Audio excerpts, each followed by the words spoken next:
नमस्कार दोस्तों, स्वागत है आपका ज्ञान सर एजुकेशन ऐप में। यूपी ट्रिपल एससी के एग्जाम्स के, वनडे एग्जाम्स के, एसएससी एग्जाम्स के, पुलिस एग्जाम के, रेलवे एग्जाम के फ्री इनिशिएटिव आपको इसी चैनल में मिलते रहेंगे। चैनल को सब्सक्राइब जरूर कर लीजिएगा और वीडियो को लाइक और शेयर जरूर कर लीजिएगा।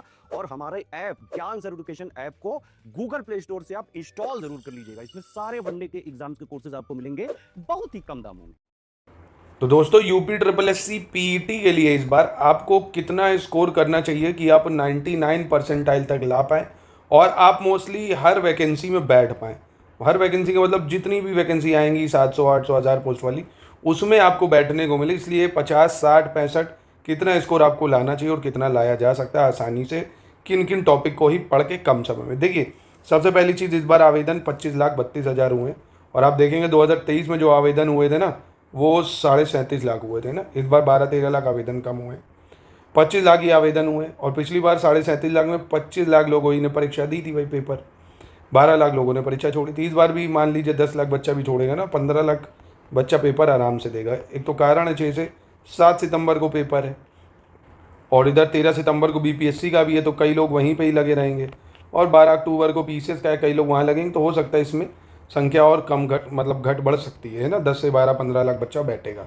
तो बात आती है कम पढ़ के ही क्या क्या पढ़ें कि 50 से 60 नंबर लाएँ। ये जो आप देख रहे हो ना, 75 लाएँ, 80 लाएँ, भैया पैंट गीली हो जाएगी। पेपर का लेवल आप देखेंगे पीईटी का काफ़ी ज़्यादा टफ होने लगा। पेपर देखिए पिछले वर्षों का, इतना आसान नहीं होगा 75-80 लाना। जिस हिसाब का पेपर का लेवल चल रहा है, 60-65 लाना भी अपने आप में बढ़िया है। आप अच्छा स्कोर 99 परसेंटाइल तक पहुंच जाएंगे। और देखिए, उसको लाने के लिए आपको स्मार्ट स्ट्रैटेजी अपनानी है कम समय में, है ना। कम समय में आपको कैसे किन चीज़ों पे ज़्यादा फोकस करके प्रोडक्टिविटी बढ़ानी। एक तो ये तालिका और व्याख्या विश्लेषण, जो डीआई वगैरह आता है ना, ग्राफ के क्वेश्चन, आप कोशिश करिए बस 1 घंटा इसकी आप 15 से 20 दिन प्रैक्टिस करिए, 15 से 20 दिन, है ना। पीवाईक्यू लगा लीजिए और एससीएच में जो टेस्ट मिल रहे हैं और वीडियोस उनको देख लीजिए। ये हमारा जो पीईटी का चल रहा है ना, इसमें वीडियो भी मिलेंगे, पूरे आपको मटेरियल भी मिल जाएगा, संपूर्ण मटेरियल जितना सिलेबस में ना, पॉइंट वाइज। और ये 25 शानदार टेस्ट मिल रहे हैं, आप इनको लगाइए, प्रैक्टिस करिए जितना ज़्यादा हो सके, डेली प्रैक्टिस करिए, इन्हीं नोट से बार बार पढ़िए। इसको लेने के लिए आप इन नंबर पे कांटेक्ट भी कर सकते हैं, ठीक है। तो 20 नंबर का ये, इनमें गलती नहीं होती है। और दूसरा देखिए, हिंदी गद्यांश वगैरह आता है, काफ़ी आसान होता है, 10 नंबर का ये होता है ना। जनरल अवेयरनेस अभी छोड़ दे रहे हैं। करंट अफेयर्स पे आओ, करंट अफेयर्स सिर्फ और सिर्फ स्टडी फॉर सिविल सर्विसेज जो देगा बस उतना पढ़ लेना है आपको, ठीक है। इनमें से भी आप 5 से 6 नंबर आराम से, अगर बिल्कुल बुद्धू भी हो तो भी ला सकते हो। थोड़ा ही करंट पढ़ोगे अगर 3 से 4 महीने का, तो भी ला सकते हो जितना हम देंगे, ठीक है। तो मेन तो आपका ये रहा 30 नंबर, ये आपके बहुत पक्के हैं, बहुत कम समय लेगा, 15 से 20 दिन में ये आराम से हो जाएगा, प्रैक्टिस करनी होगी, ठीक है। फिर रीजनिंग के 5 नंबर बहुत आसान होते हैं, बस ये टॉपिक आपको करना है। रीजनिंग के जो प्रैक्टिस हम कराएंगे शीट, बस उसकी टेस्ट की प्रैक्टिस कर लीजिए, हो जाएगा। यहाँ इंग्लिश भी बहुत ही आसान इंग्लिश रहती है, बहुत ही बेसिक, जिसमें पैराग्राफ ही 3 नंबर का रहता है। आराम से 3 नंबर तो पैराग्राफ वाले में ले ही आओगे, थोड़ी भी प्रैक्टिस कर लोगे। ये जनरल हिंदी बहुत आसान भाई, संधि, विलोम, पर्यायवाची, अनेक शब्दों के लिए एक शब्द, लिंग क्या है, मुहावरे, समान अशुद्धि, बहुत ही आसान रहती है। आराम से कोशिश करो 3 नंबर तक यहाँ ले आओ भाई, है ना।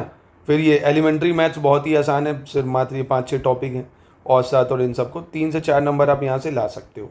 ये क्या होगा ना, इधर अगर आप आओगे, इसको पढ़ने में बहुत टाइम लगेगा और नंबर आने की प्रोबेबिलिटी कम है, क्योंकि क्वेश्चन काफ़ी टफ आ रहे हैं, है ना। अगर आप कम समय में 60 नंबर 50 नंबर लाना चाहते हो, तो जैसे हिस्ट्री है, देखो हिस्ट्री में क्या है, ये टॉपिक हैं। फिर इंटरनेशनल मूवमेंट में ये टॉपिक है। भूगोल में भैया इंडिया ज्योग्राफी, वर्ल्ड ज्योग्राफी पूरा पढ़ोगे तब जाके 5 नंबर मिलेगा। तो कोई तर्क नहीं बनता ना इतना ज़्यादा डीप में जाने का। फिर ये इकनॉमी है, देखो इतने टॉपिक हैं 5 नंबर के। कॉन्स्टिट्यूशन 5 नंबर के पूरे टॉपिक हैं। तो साइंस 5 नंबर हैं। तो आप कोशिश करिए इनको कम प्रियोरिटी दीजिए, पढ़िए सबको, है ना, पढ़िए हल्का हल्का, पर जो ज़्यादा वेटेज वाले हैं ना, इनको थोड़ा ज़्यादा टाइम दीजिए। जो 10-10 नंबर के ना, ये देखो जनरल अवेयरनेस में तो बहुत कम टॉपिक है, इनको मैं अपने इस चैनल में अलग से ही डिस्कस करूँगा। पीईटी के लिए जनरल अवेयरनेस, जैसे भारत के पड़ोसी देश भाई, ठीक, और उनसे लगने वाले बॉर्डर वगैरह जो भी हैं उनसे लाइन, देश राजधानी उनकी मुद्राएं, भारत के केंद्र शासित प्रदेश और राज्य हैं, संसद के बारे में, राज्यसभा, लोकसभा, विधानसभा, विधान परिषद, राष्ट्रीय और अंतर्राष्ट्रीय दिवस कब मनाते हैं, कौन सा, जो इंटरनेशनल ऑर्गेनाइजेशन उनका हेडक्वार्टर कहाँ है, भारत के पर्यटन स्थल जो हैं, भारत की कला संस्कृति और भारत के विश्व के खेल। आसानी से ये 10 नंबर कवर हो जाएंगे। तो जितने टॉपिक में मेंशन है ना, ये पूरा एससीएस में आपको कवर करा दिया गया। तो प्लीज़ आप इन पे थोड़ा ज़्यादा फोकस करें, डेली आप कोशिश करिए 15 से 20 दिन इन पे दीजिए, ये टॉपिक आसानी से हो जाएंगे। बाकी ये current affairs, general awareness, reasoning और ये ज़्यादा हिस्ट्री जोग्राफी इसमें घुसेंगे इकनॉमी में तो समय भी काफ़ी वेस्ट होगा और ज़्यादा कुछ कवर नहीं कर पाएंगे, क्योंकि आप हिस्ट्री के PYQ देखिए, मैं जो इस चैनल पर करा रहा हूँ काफ़ी डीप में पूछे जाते हैं सवाल, तो आप परेशान होंगे। स्मार्ट स्ट्रेटजी यही है कि आप ये चीज़ें करें। बाकी हमारे SCS का कोर्स लेंगे, उसमें सिर्फ टू द पॉइंट चीज़ें ही बताई गई हैं जो ज़रूरी है। बाकी इस चैनल पे भी मैं आपके लिए ये टॉपिक शुरू करूँगा जनरल अवेयरनेस का।